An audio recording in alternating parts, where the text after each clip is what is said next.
I hate Acme. I'm doing business with Acme. Jason, I want to go with you. I can see why it's so much better, but it's just too painful to switch. Okay?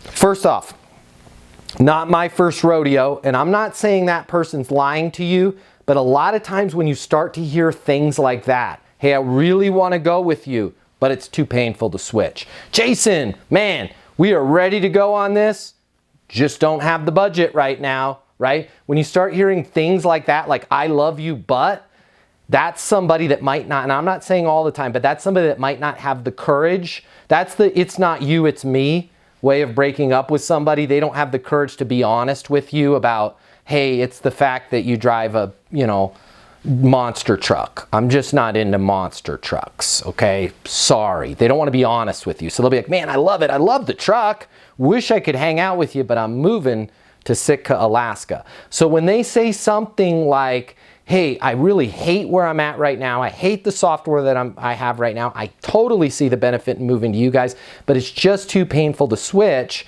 Kind of those unskillful 3 things would be, oh, come on, you don't want to continue to suffer with that. Come on, it'll be great, right? Or the version of ours is better. Oh, switching is so easy, which both of those statements could be true.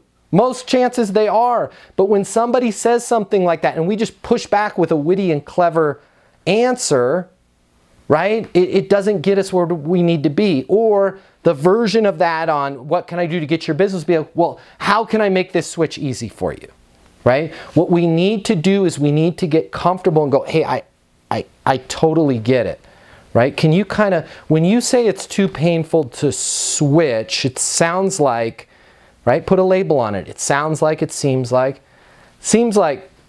you've switched software providers in the past and it didn't go very well.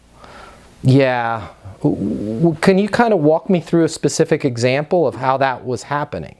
Okay? Because too painful to switch, I can't get my arms around that. But if I can give that person to give me a specific example, right? Now I can start to work with them. Well, here's one of the things that happened. Our current rep came in. They said the pricing was one thing. They didn't mention seats. We hired 4 other doctors. That required us to upgrade to an entirely different package, making it 4 times more expensive, and I got in trouble with my budgets. Or it could be, hey, they said everything was going to be great and it was easy.